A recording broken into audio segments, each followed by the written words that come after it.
I want you to make sure that you're breathing. Have you been thinking about it today? I want you to close your eyes so you're not watching me, so you're not watching the screens, so you're only aware of the fact that you're breathing.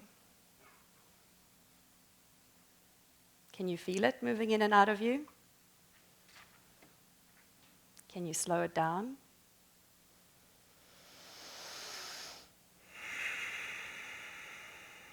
Keep your eyes closed. It's okay. Your body consists of more than 70% water. Even though we're focusing on air moving in and out of us, we are water. We move around in a world of air, so we believe we are air. Feel the air against your skin as you breathe in and out. Fine silver rippling line that separates the water inside of you from the air around you. Feel your heart beat, pumping the blood around your body perfectly. Nothing you need to be doing. Your body does that as you breathe.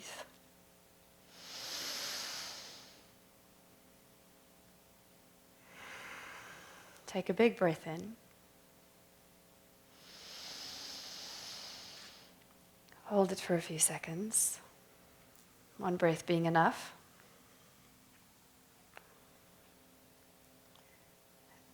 And breathe out to open your eyes. Welcome to my world, where one breath is enough, where everything slows down, and I know that my body is perfect in water. Yes, I can walk. Yes, I breathe. Yes, I'm aware that I need air. But more than that, I'm aware that I'm nothing without the water inside me and the water around me. Our culture is scattered with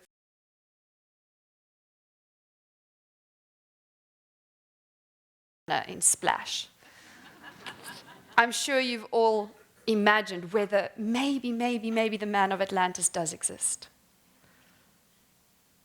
Can we live under the water? We're building submersibles to get down there. We're doing everything we can to understand whether or not we have a life in water. And the answer is very simple, yes, we do.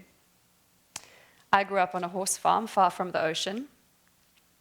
But when I was even younger, before the horse farm days, I just learned to crawl and clamber enough to get out of my cot and crawl across the lawn of our Johannesburg home into the swimming pool, where my mother, greatly distressed, found me laughing, floating on my back, giggling in glee in the swimming pool with our loyal Labrador, paddling frantically, keeping me afloat, barking, trying to call my parents. And yes, to today, I still love water and dogs. I, very early on in my life, decided to step back into water and to make that my life. Now, we have become so used to breathing. We think it's what we've always done, but our first 9 months of our lives, your first 9 months, you were in a watery world. And you were born into this fantastically exciting world of smells and sights and sounds and air, all this air around us. And we forget about that watery world we came from. So on one breath, I've swum down to 56 meters, just using my arms and legs.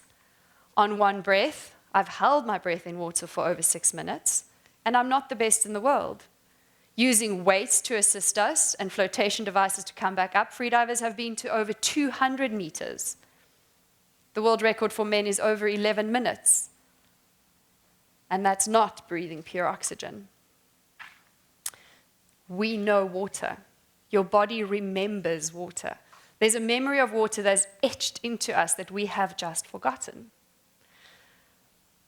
So how is this possible, we think? How is this possible that a terrestrial species that we believe came from the trees, from the apes and the monkeys, dives like a seal does? And there is a line between the evolutionary biologists who believe in our evolution being on the savannah. That's why we're upright, so we can run. And those who believe that we all walk upright, all monkeys and apes and humans walk upright when we wade through water. And that's why we walk upright. Now, I'm not an evolutionary biologist, and to be honest, I don't have a very, very specific take on this, except that I know what I know when I'm in water. And if you look at your skin, it's the naked skin of a dolphin, of an aquatic creature. Our fat layer is under our skin, which is unfortunately also why we can become terribly obese. In other land mammals, the fat layer is around the inner organs. In whales, it's only in the skin. We're halfway there. We're halfway whale. We have blubber. And then there's the matter of speech. Say, ah. Ah. Yes, you can speak. You can speak because you're a conscious breather.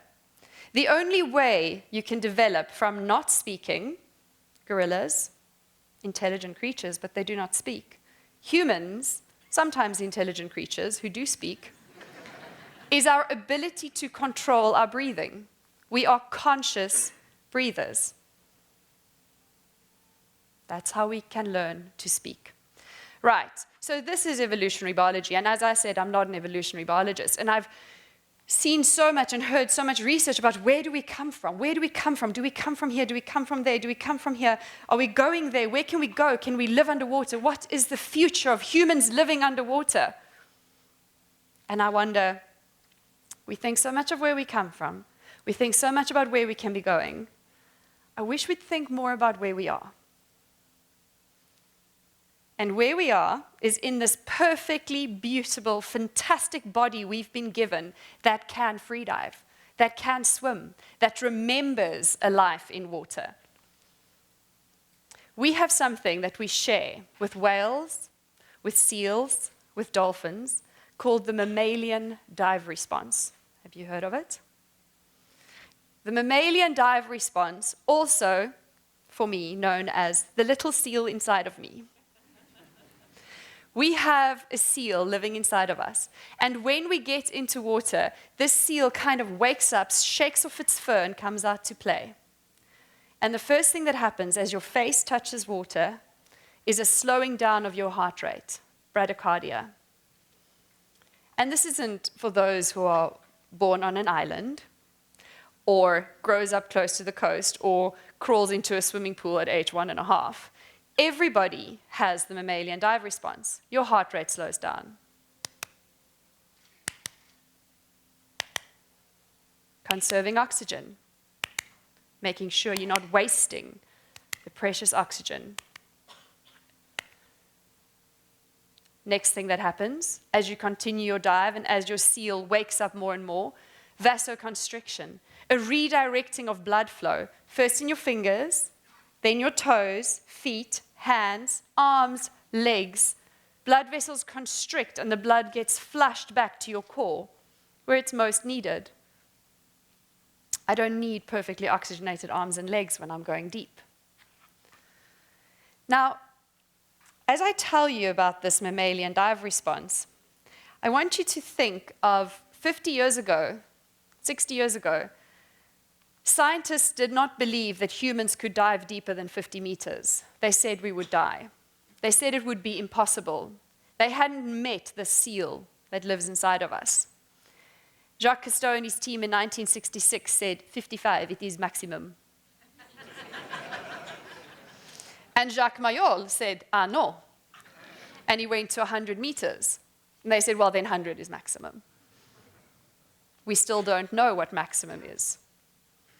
They keep telling us it's impossible. They keep telling us there's a limit. And we keep going, well, no, it seems possible. We're going to keep going.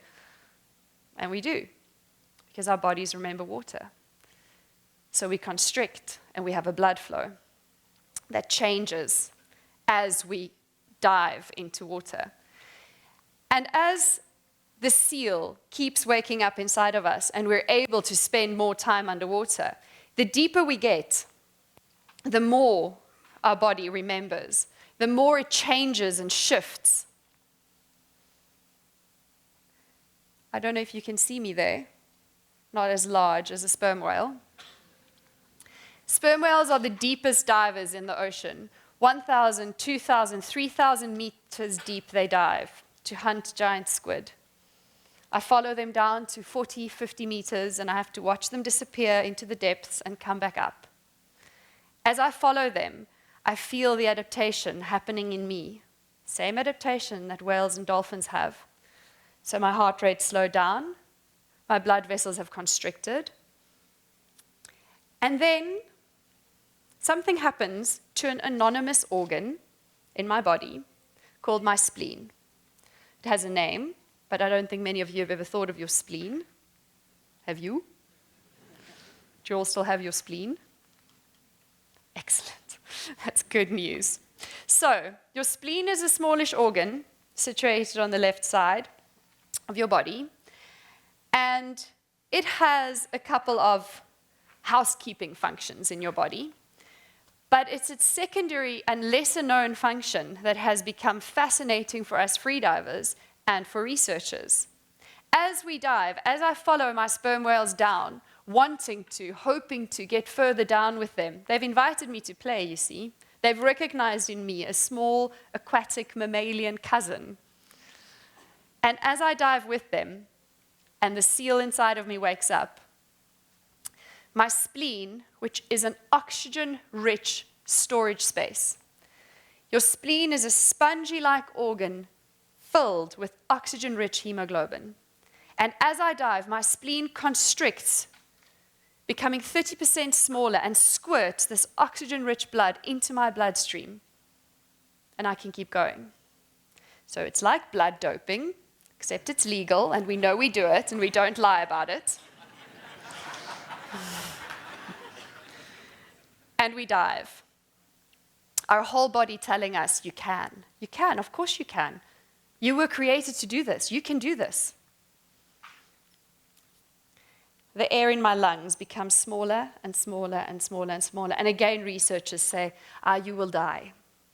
As the air in your lungs becomes smaller, your thoracic cavity will somehow become so compressed beyond your residual volume in your lungs that you will have a lung injury. And we dived, and I've dived below my residual volume, and I'm fine. Because again, a blood shift happens. Again, my body remembers water. And it pulls blood plasma into my thoracic cavity, where it fills out into the membranes, into the alveoli, to cushion, so that my lungs don't get completely compressed as I dive. Where we're at is more interesting for me than where we're coming from. And we speak about whether we can live underwater, the future of humans living underwater. We live on a blue planet. From space, it's blue. You see this amazing ocean. I mean, being here in Bermuda, for me, it's a reminder every time I look out the window. This is our garden. This is our planet. This is the blue. This is the water in us, outside of us, that connects us. And still, we're so fascinated with whether or not we can stay there. We're fascinated whether or not we come from it. But truth be told, if we don't do something quickly, there'll be nothing there for us to see if we do get the way to get into it more. If we do get the chance to actually live underwater, if we do get submersibles so we can all go out and enjoy being underwater, we'll see worms and jellyfish in just a couple of generations. It's not about where we come from and where we're going. It's about what we have right now and how we use it. One breath is enough. It's about how you use it. And your body remembers that. It knows how to. It's perfectly created for being in water. We just have to trust it. So about trust and one breath. That's Snowflake. A tiger shark I've met a couple of seasons on the South African east coast when they come in when the water's warm. The females there are resident. The males, we don't know where they go. So many similarities between species.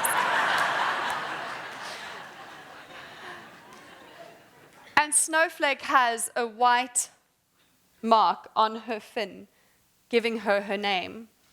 And she's an old friend that I long to see every summer when the water gets warmer. And she allows me to approach her and she allows me to interact with her because I'm there on one breath. Because she can feel that I'm part of her environment. And with all the creatures I've dived with, I have these experiences. I have this experience of being part of their environment.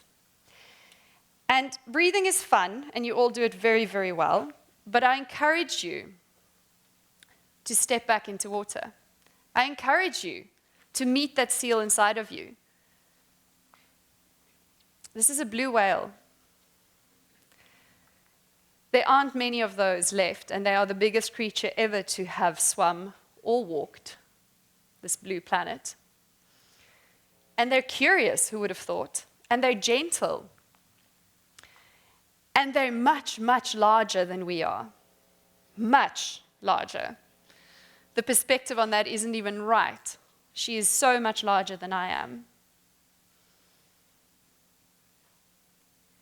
And even though you are so much smaller than a blue whale, the water inside of you and who you are and who we are walking the land of our blue planet is more powerful than she is. You hold her in your hand. So, I challenge you to spend some time in the water inside of you, in the water we have at our disposal. And yes, come on in. The water's good.